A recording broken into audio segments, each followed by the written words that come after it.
नमस्कार दोस्तों, स्वागत है आपके अपने YouTube channel AP nursing classes पे।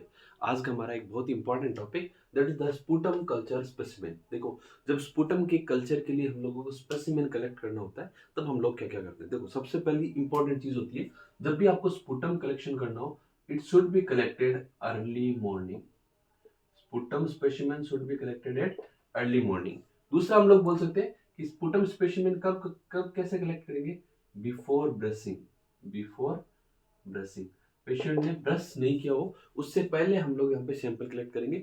दूसरा, प्लेन वाटर या माउथ वॉश, जो पेशेंट माउथ वॉश है वो माउथ वॉश कर सकता है प्लेन वाटर से। माउथ वॉश अलाउ होता, mouthwash can, mouthwash कर सकता है पेशेंट प्लेन वाटर से।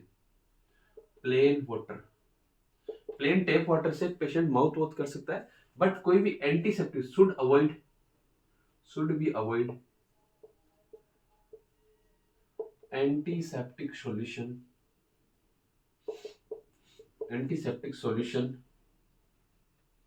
या हम लोग बोल सकते हैं alcohol based solution, should be avoid antiseptic solution या alcohol based solution for the mouthwash. अब देखो, सिंपली मैंने बोला कि अगर एक पेशेंट का स्पुटम कल्चर स्पेसिमेन लेना है, सबसे पहली बात अर्ली मॉर्निंग में लेंगे, बिफोर ब्रशिंग। पेशेंट उस टाइम ब्रश नहीं किया होना चाहिए, ब्रशिंग से पहले हम लोग लेंगे। पेशेंट माउथ वॉश कर सकता है बट ओनली प्लेन वाटर से माउथ वॉश कर सकता है। उसको हम लोग बोलेंगे कि कोई भी एंटीसेप्टिक सॉल्यूशन या अल्कोहल बेस्ड किसी भी एंटीसेप्टिक सॉल्यूशन से माउथ वॉश नहीं करना है। दूसरा हम लोग क्या करेंगे, उस पेशेंट को स्पेशली हम लोग क्या बोलेंगे, कोई भी एंटीबायोटिक्स थेरेपी पे, एंटीबायोटिक्स एंटीबायोटिक्स पे है तो उनको होल्ड करना है। एंटीबायोटिक्स थेरेपी पे है तो उस एंटीबायोटिक्स को हम लोगों को होल्ड करना है। दूसरा, sputum culture specimen, it's a confirmatory test for the tuberculosis. ये किसका टेस्ट है, confirmatory test, confirmatory test for tuberculosis, confirmatory test for tuberculosis, TB. Mycobacterium tuberculi tuberculosis cause करता है और mycobacterium tuberculi is the acid fast bacillus. याद रखना, एक बार एक इंपॉर्टेंट क्वेश्चन माइकोबैक्टीरियम ट्यूबरकुलाई से पूछा जाता है कि mycobacterium tuberculi is the which type of bacillus, it's a acid fast bacillus. तो सिंपली हमने बोला कि जो स्पुटम कल्चर स्पेसिमेन है इट्स अ कंफर्मेटरी टेस्ट, और कंफर्मेटरी टेस्ट किसका है, ट्यूबरकुलोसिस के लिए। अब देखो, ट्यूबरकुलोसिस के लिए हम लोग 3 स्पेसिमेन कलेक्ट करते हैं। 3 स्पेसिमेन, ये 3 स्पेसिमेन कब कब कलेक्ट करते हैं, first on the day of admission, on the day of admission, जिस दिन पेशेंट का एडमिशन होगा उस दिन, या पेशेंट जिस दिन आपके पास हॉस्पिटल में विजिट कर रहा है, या हॉस्पिटल विजिट के दिन। उसके बाद में सेकंड और third sample, second day patient घर से होम एनवायरनमेंट से आके आप लोगों को स्पेसिमेन दे सकता है, और third third specimen third day, third day और सेकंड डे। 3 स्पेसिमेन हम लोग कलेक्ट करेंगे। इन 3 में से अगर 2 स्पेसिमेन पॉजिटिव है, it may indicate 2 positive, that may indication patient suffer from the tuberculosis, patient may suffer from the tuberculosis। अब देखो, इस स्पुटम कलेक्शन के लिए हम लोगों को जो आर्टिकल चाहिए वो चाहिए sputum cup. Sputum cup, sputum cup बहुत प्लास्टिक में भी आता है, प्लास्टिक में भी अवेलेबल होता है, और एसएस स्टेनलेस स्टील में भी अवेलेबल होता है। अगर आपको कल्चर के लिए स्पेसिमेन कलेक्ट करना हो तब आपका जो स्पुटम कप है इट शुड बी स्ट्राइल। अगर कल्चर के लिए कलेक्ट करना है, कल्चर के लिए लेना है, तब आपका स्पुटम कैसा होना चाहिए, स्पुटम कप शुड बी स्ट्राइल। अब देखो, कुछ स्पेशल डिजीज के अंदर जो स्पुटम का अपीयरेंस होता है वो कैसा कैसा होता है, वो इंपॉर्टेंट क्वेश्चन बनता है। देखो, कुछ डिजीज, कोई डिजीज और उसका स्पुटम अपीयरेंस, कि कौन सी डिजीज के अंदर स्पुटम का अपीयरेंस कैसा होता है। दूसरा हम लोग बोल सकते हैं कि नॉर्मली अगर हम लोग बोले कि जो स्पुटम है वो कलरलेस और ऑर्डरलेस होता है। अगर नॉर्मल कंडीशन में हम लोग बोले तो स्पुटम है, नॉर्मली अगर हम लोग बोले तो sputum is a colourless and odourless. Sputum colourless होता है और ऑर्डरलेस होता है। अब देखो, कोई डिजीज कंडीशन की बात करें, सबसे पहले हम लोग बात करते हैं निमोनिया, सबसे इंपॉर्टेंट निमोनिया।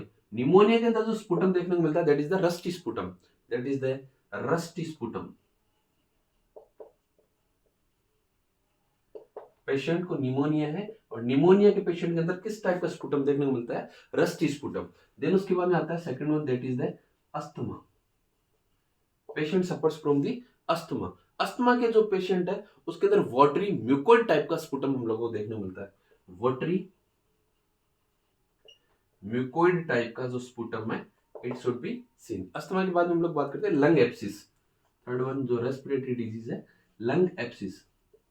अगर आपसे कोई पूछे कि स्पुटम कल्चर स्पेसिमेन का इंडिकेशन क्या होगा, तो रेस्पिरेटरी डिजीज जैसे अस्थमा है, निमोनिया है, ट्यूबरक्लोसिस है। लंग एप्सिस, लंग एप्सिस के अंदर आपका जो स्पुटम होगा दैट इज द फोल स्मेलिंग। और नॉर्मली स्पुटम कैसा होता है, ऑर्डरलेस और कलरलेस। देन उसके बाद में हम लोग बात करें दैट इज द एम्फाइसीमा।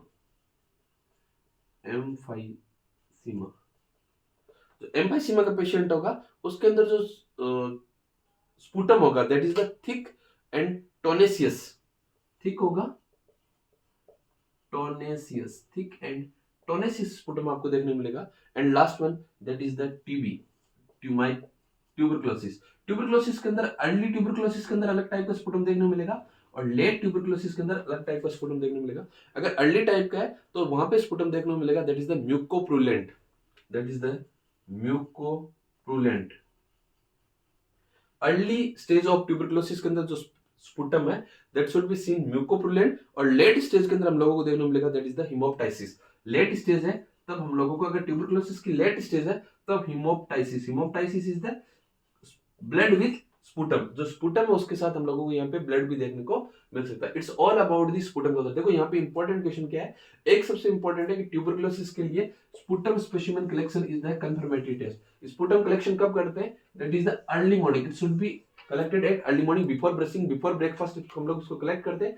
दूसरा, एंटीसेप्टिक सॉल्यूशन से माउथ वॉश हम लोग यहाँ पे अवॉइड करते हैं। देन अगर 2 स्पेसिमेन पॉजिटिव आ रहा है that may indicate the patient suffer from the tuberculosis.